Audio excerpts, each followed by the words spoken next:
Looking forward to joining you today on a program we're calling the Steps to Business Fitness. And so this will have two elements.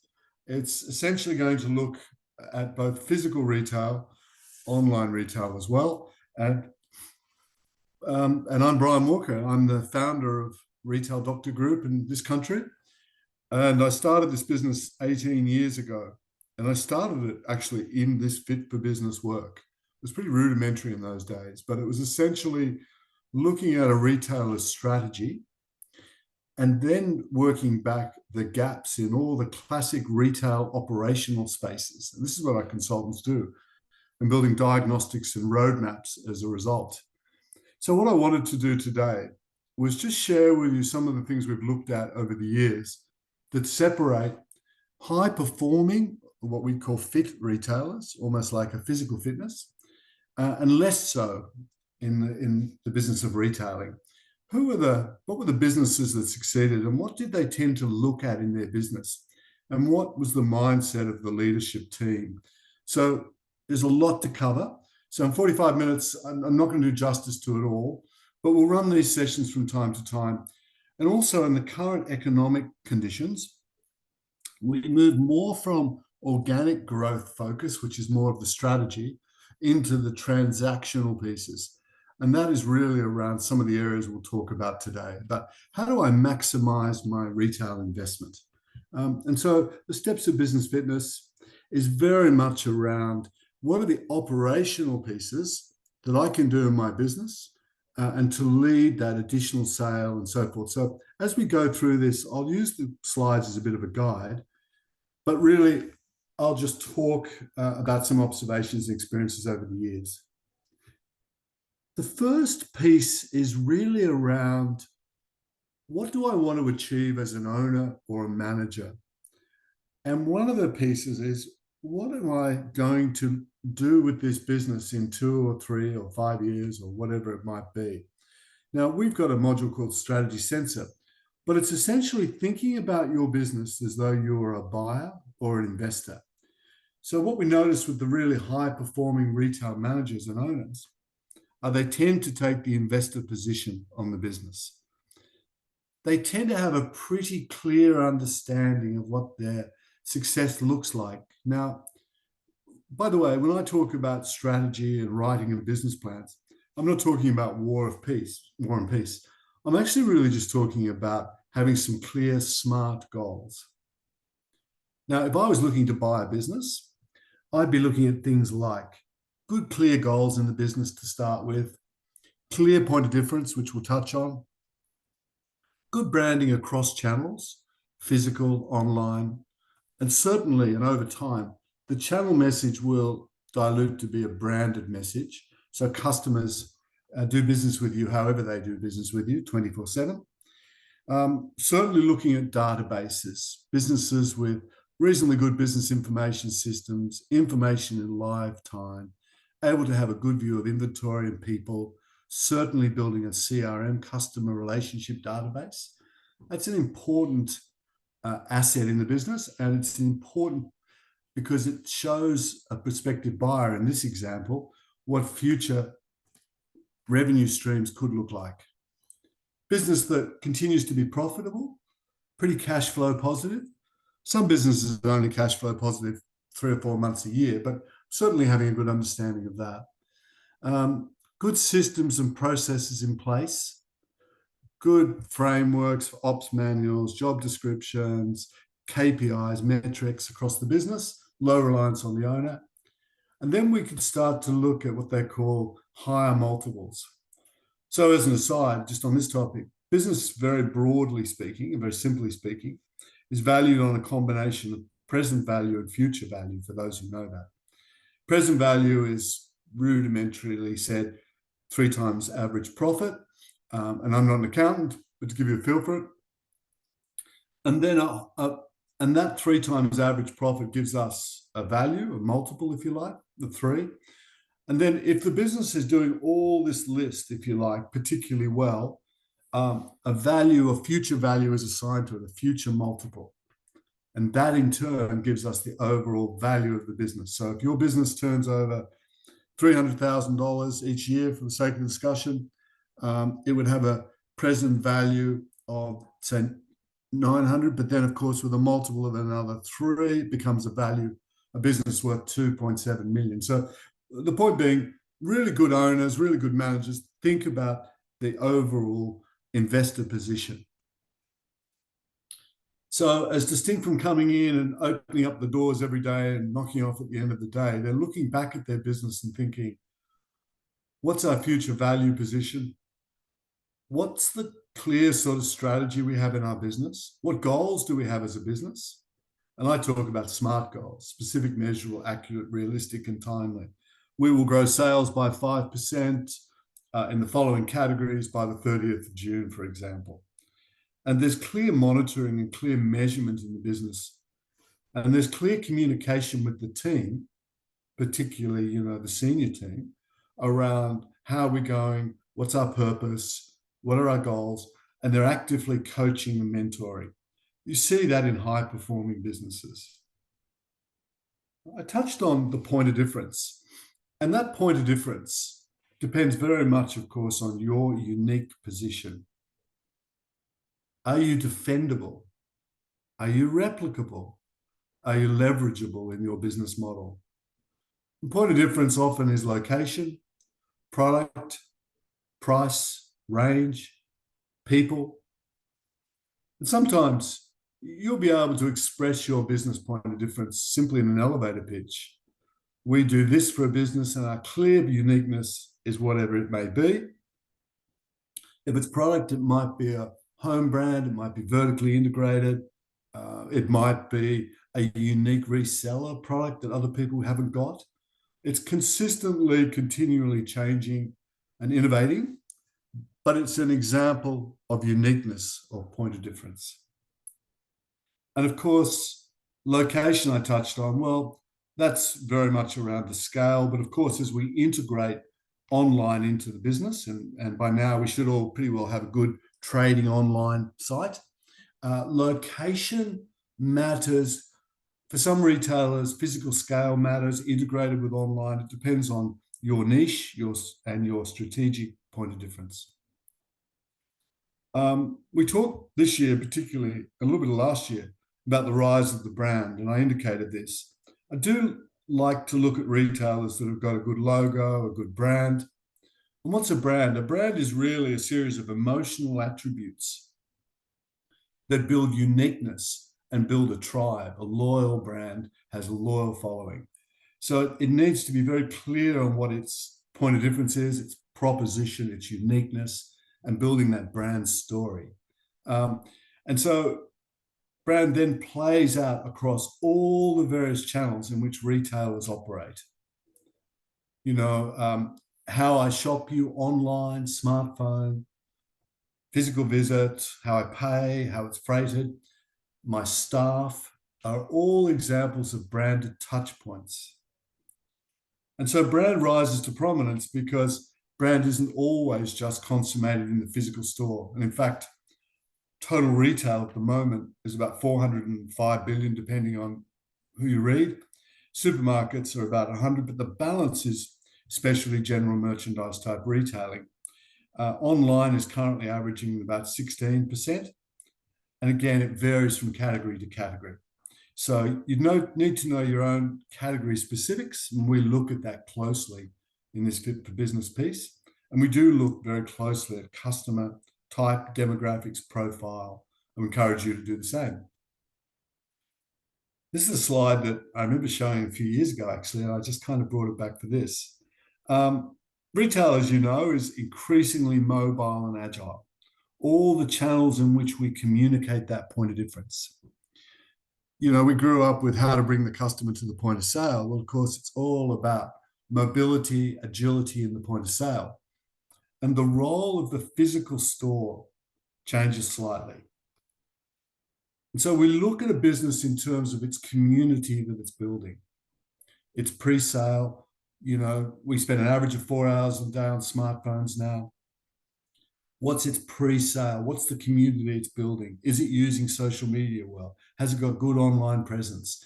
Has it got a communication device that I'm in touch with that brand well before visiting a physical store, if in fact I do at all. And, there's messaging, chatbots, social media, so forth, all play a part in building that tribe. So if you're a retailer of, 3 to 5 stores, 10 to 15 million turnover upwards, and even smaller, you do need to think about your resourcing in the business and how you can be a marketeer as well as a retailer, because that's one of the skills we see where there's focus on building that brand, building that promise. So I get in touch with the brand, I become part of the tribe, I come into the shop, and the shop is increasingly around experience, education, well-trained staff, great product. And I typically consummate during that sale process if it's a physical environment. And then the post-sale is where I'm invited to join the database, the community, and I'm kept up to date with what's new, exciting, and innovative and unique about the business. I remember this is what the really high-performing retailers are all focusing on. During COVID, of course, we all were very motivated to shop, but we shopped online. Now, there were those that said that online would dominate the universe. It's certainly playing a big part, as I've talked about. But the physical embodiment of the retail ecosystem is the branded shop. It's the piece where we as humans who are social by instinct like to go, hang out, experience. And we talk about time. Good retailers think about time in this way. They think about, am I saving my customer time? There's fulfillment online and so forth. Or am I serving them well with great differentiated experience that I've touched on? And so often we look for a congruence or coherence between the point of difference of this retailer and how they actually bring it all to market. Their store design, their product and pricing, their visual merchandising. Are they changing windows regularly? Are they changing gondola ends? Is their website changing as well in terms of homepage? Are they clearly delineated in store by categories? Have they got great line of sight when I visit the store? Are they impactful? And am I being taken on a journey in this experience? So for those who know us, one of our diagnostic tools is the age-old area of mystery shopping, but it's effective because it tells us a lot of these customer experiences, which is so vital. And really good retailers have an ear for customer feedback all the time. Visual merchandising, high-performing fashion retailer, for example, will change their windows 46 to 48 times. Typically, if we're walking along a mall or a high street, we have about 3 seconds to get what it is that retailer is offering, to peel off into the shop. And so we want to show power, we want to show ownership. We don't want to crowd the windows, we want to crowd the displays. We don't want to have masses of tickets and signs everywhere because that tends to confuse. Last week, I interviewed Paco Underhill, who wrote The Science of Shopping. And Paco talks about the transition zone. When you're in the doorway of a retailer, you've got about, really around 3 seconds, 3 to 5 seconds to kind of figure out what it is that your line of sight is drawn to, what's unique about the offering, what's appealing, and make a beeline for it. We walk, 75% of us in Australia walk to the left when we walk into a shop. So that should be our sort of high profit new products. So visual merchandising, really use color, build displays. At Retail Doctor Group, we have a full training academy in visual merchandising. So I won't take a lot of time today, but it's important to keep it fresh. And in many cases, 80 to 85% of the customers that we see each week are the same people. So we've got to keep it fresh, turn it over. And I'll talk a little bit later about merchandising and stock to make that point. I'll be quick with this part. Store layout, you'd know well, hot spots, warm spots, cold spots, really working through the store. And good retailers use the physical store environment like a chessboard. They're moving the pieces around. As ranges expand in sales, take more space. There's a holy grail relationship, if you like, between sales, stock, and space. And so good consultants can help work this out, but as owners and managers, you'll start to use the analytics, and your product sales will determine the space and the stock they generate. Sometimes with retailers, we'll stand outside one or two of their shops and we'll watch to see how much of the shop is actually taken up, how much is walked, how much is just, in many cases, it's only the first 30 or 40% that a customer walks in and looks around and comes out again. Either the customer traffic flow navigation isn't right, the categories aren't really clear and coherent. And by the way, with categories, we talk about merchandise adjacencies. So, socks go with trousers, go with shirts. So this natural flow on effect between the categories. So walking out the left, always have customers walk out a different location. And that first area on the left is typically new season, high merchandise, high margin. And we'll talk about economics and cash flows shortly. Prime space I've sort of touched on. That's your 20-foot semicircle. This is an old slide, but line of sight. It's amazing the number of stores. The trick around physical stores is to typically make them look bigger and more impactful and more powerful than they actually are in physical space. And so often you'll see stores with this desire to put product, at the front of the shop and really stack it up at the front. But the aim of the game is to navigate your customers. Don't leave it to them to navigate. Some people have wall systems and all sorts of things in the middle of the store, and it blocks line of sight. So we've learned over the years, keep it open, keep it very, very clear. I will talk about stock turn because it's pretty important. But, of course, you'll know your product categories. You'll know what's moving, what's not moving. And using your store and using visual merchandise to move it is very, very important. So we get very clear on age of stock turn, profile, without taking away from future slides here today. That's a really key point. Again, this sales, stock, stores. And then one of the things that I like to look at, and we like to look at in the team, is benchmarking. For example, every retailer should have a good sales forecast. So you remember I mentioned about having good metrics and they monitor it. Sales by season, sales by week, sales by day, by category, by subcategory. By the way, if I don't say it later, very much linked to a buying plan. Now, bear with me on this slide. I've sort of thrown it together a little bit. But I'll show you some things we look at. So here is just some simple benchmarks. If I took a category like sales per square meter, that's a classic metric that we look at. And really what that's telling us is the intensity of sales for the space invested in, stock, rent, labor. Now, of course, the smaller the store, typically the more your sales per square meter is. But we're able to look at them by category and to determine, are we getting the sales intensity out of that space? So that's something we like to look at. Naturally, we have a bit of a look at rental, of course, and rent as a percentage of sales. But I'm also very driven to this whole sales per square meter criteria, rent.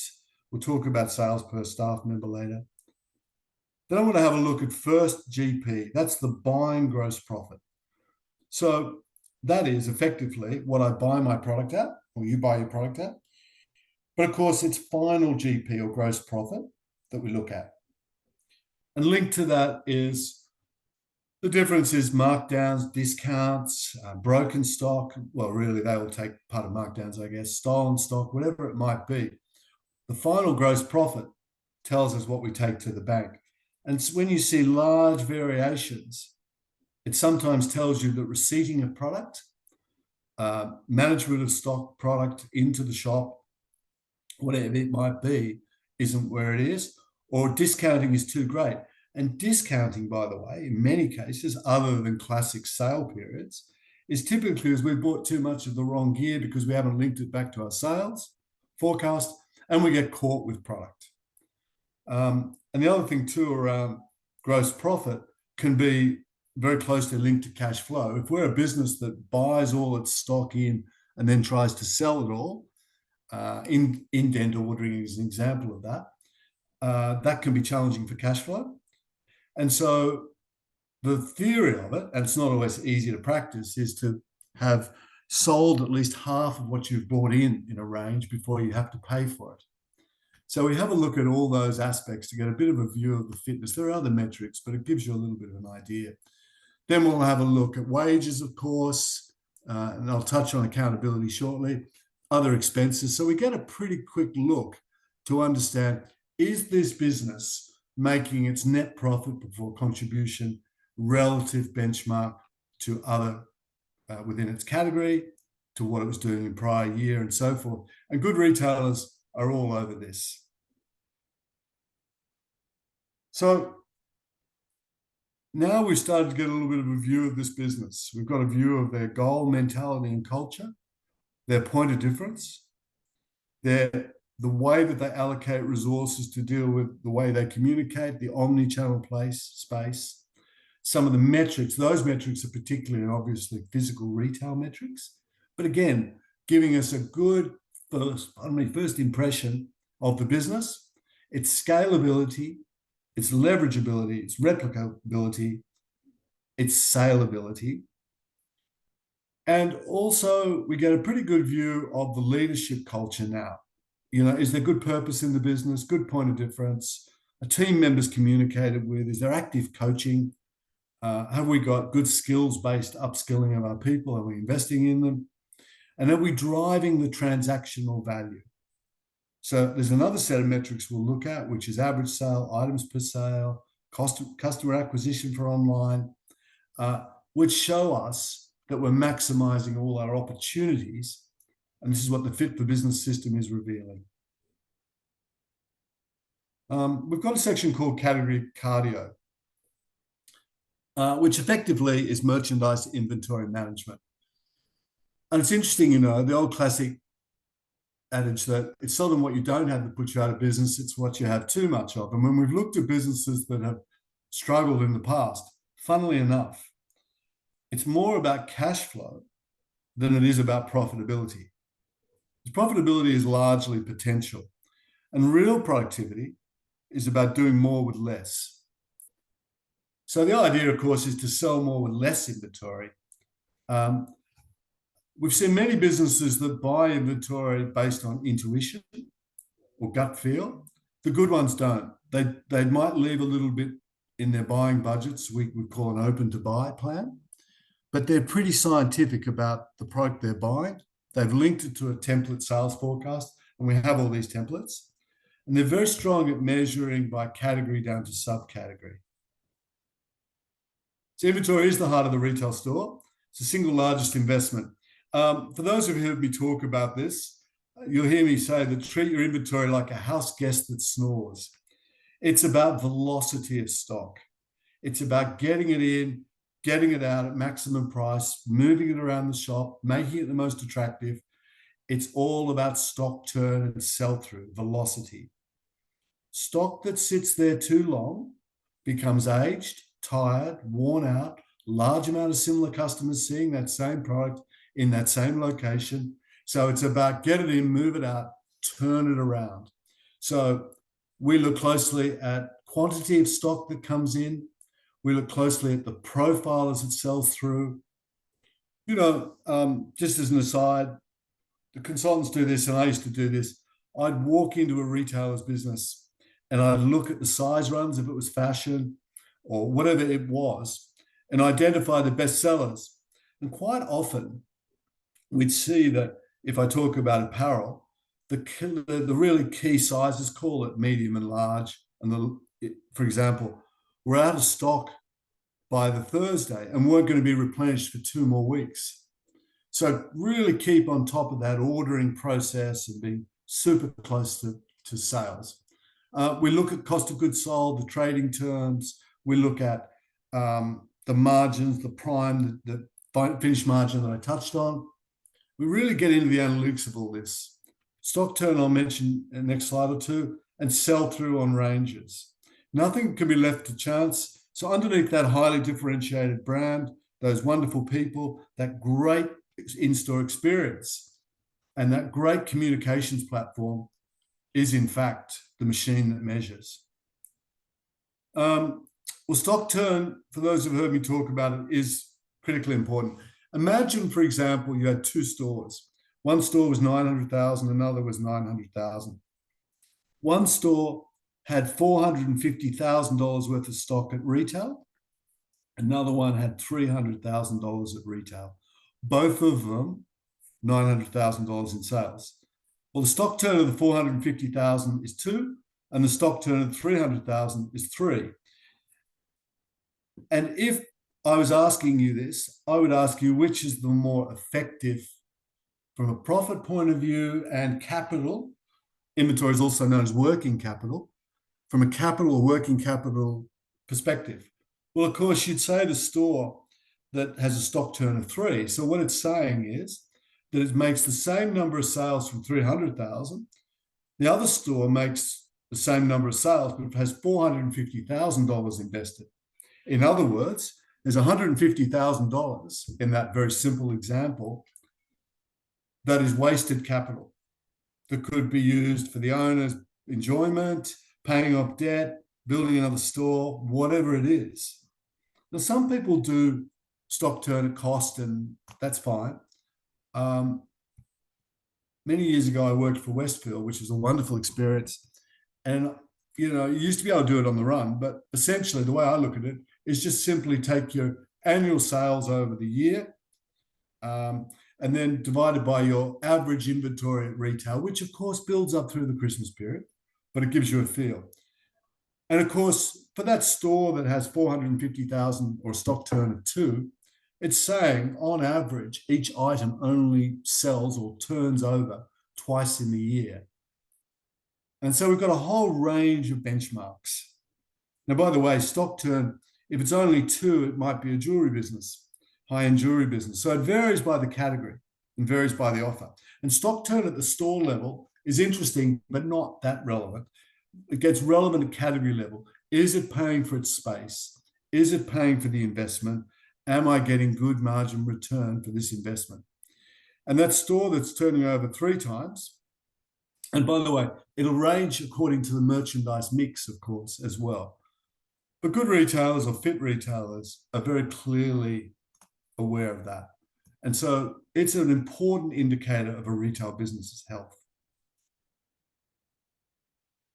Inventory does generate gross margin, of course, but it soaks up cash. So, just a reminder to have a good look at your buying processes, sales history by product, place, time, sales forecast. If you've got a good buying plan, a template, contact us if you need one.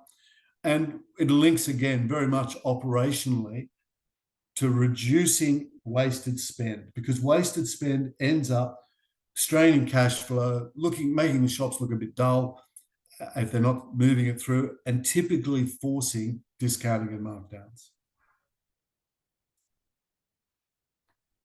For those, who've worked with our consultants or heard me speak, I'll ask and look very clearly, what's our age profile?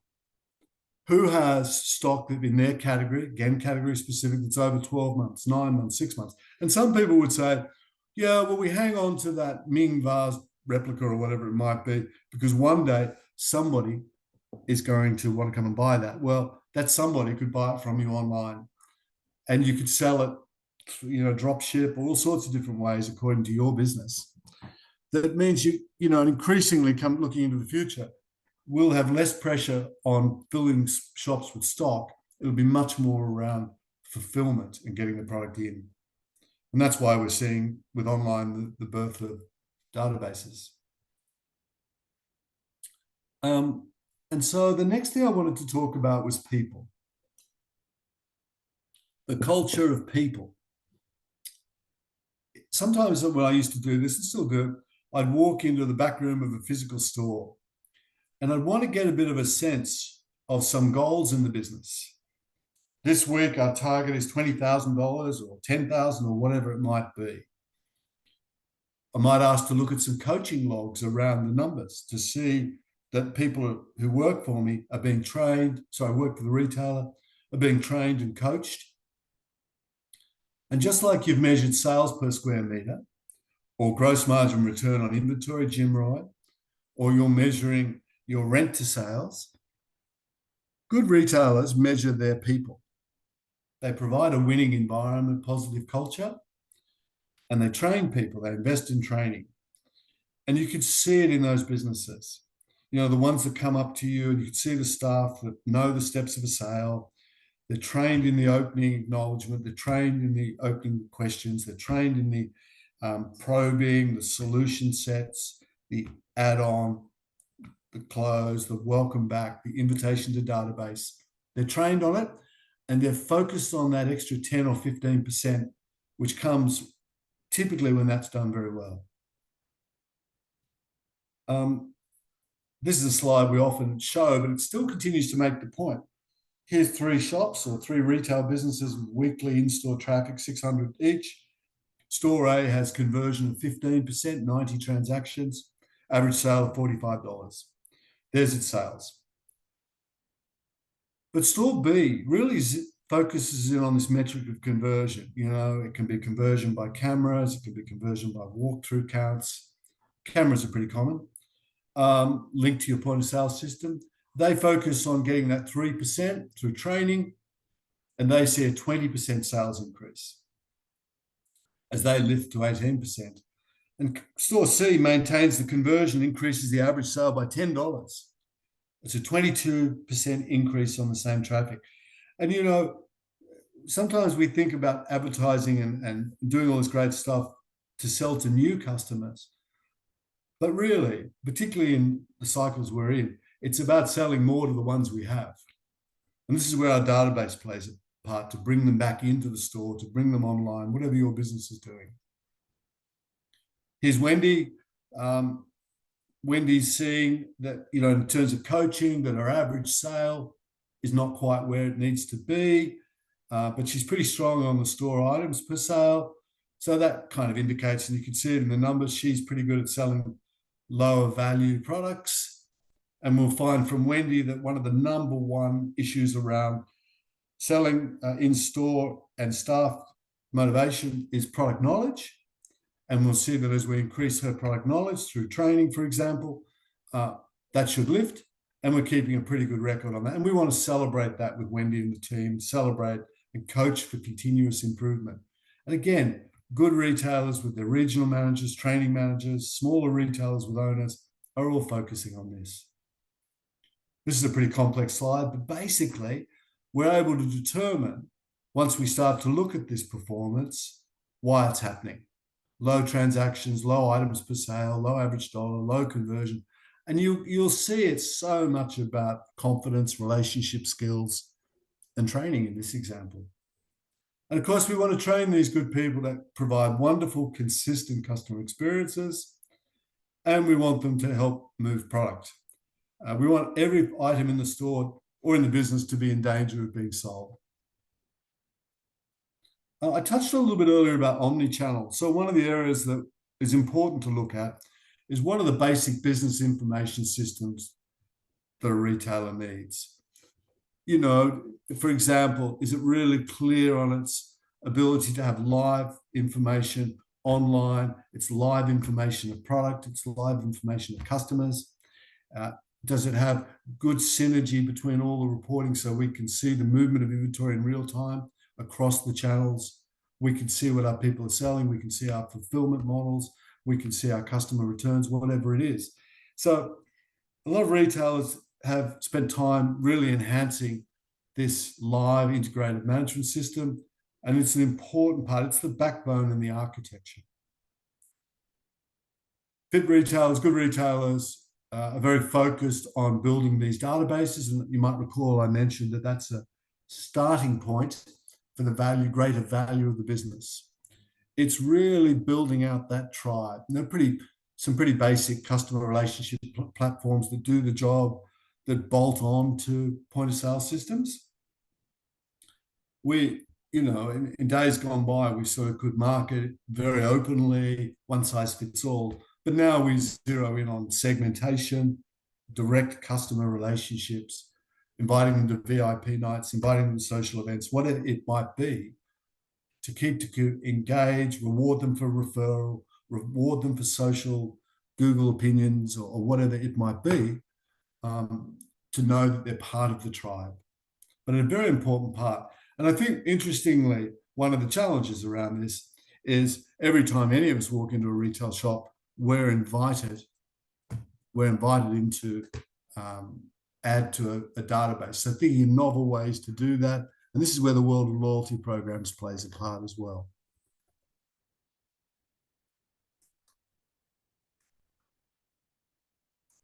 This is just making that point about that point of sale system, linking into a nice data center, which is cloud-based.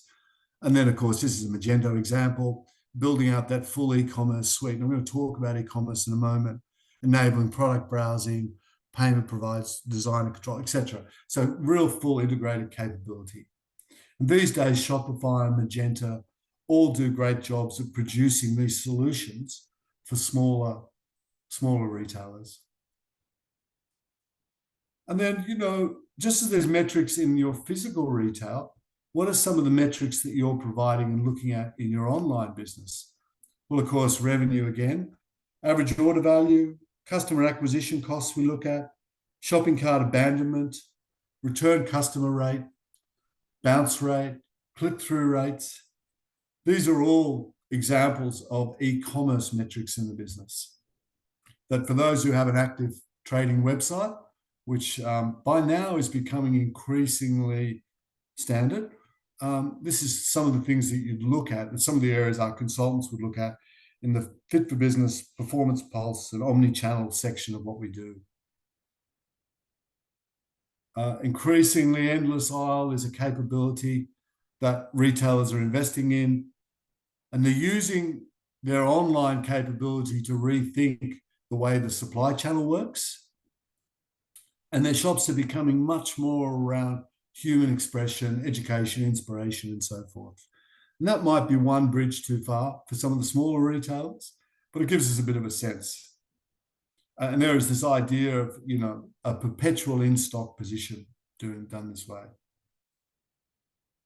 So in the time today, ladies and gents, I just wanted to start us on the journey of thinking about what are the things that help define, differentiate, and make high-performing retail businesses.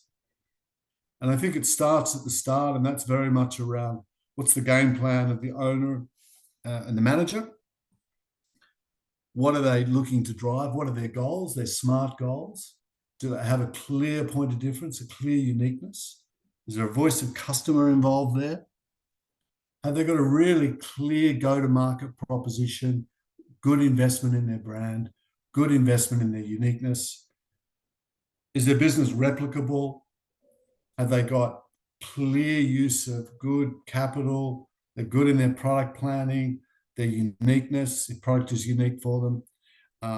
They're very good in all those aspects I've touched on, right from differentiation all the way through to bringing that to life in shops and online.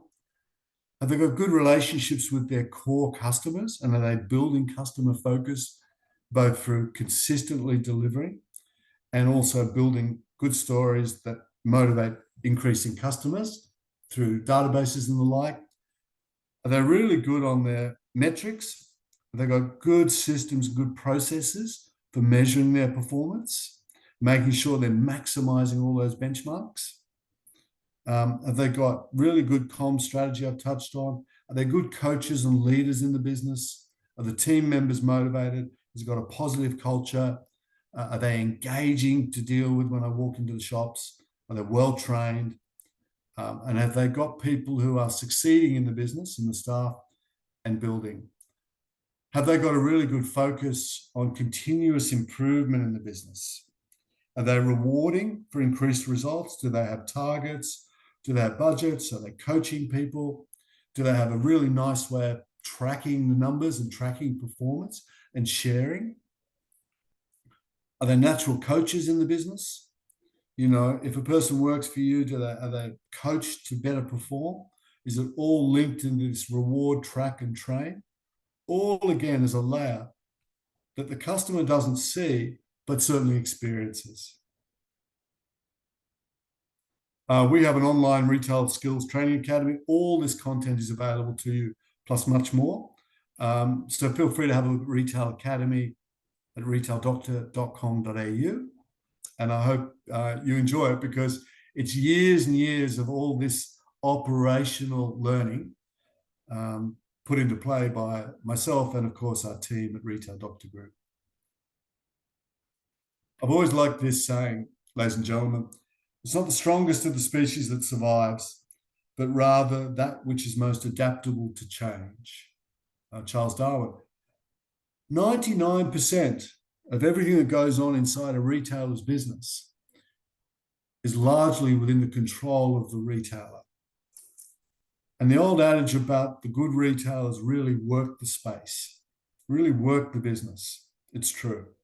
It's absolutely true. And in today's current market, today's current cycle, more than ever, do we need to work that business, zero in on those details, and really drive that fit for business result. We'll do this again in a couple of months. I really hope that it helps people. Please feel free to send me an email at brian@retaildoctor.com.au, or you can visit me on LinkedIn or the business at retaildoctor.com.au. Have a look at the academy, and feel free to stay in touch. I hope, particularly for those retailers that are finding it a bit challenging, give us a call and we can help you very, very quickly to get really clear on some of these pieces. And for those that are doing very well, congrats. Still opportunity to do even better. Thanks very much, everybody. It's been great to spend time with you today.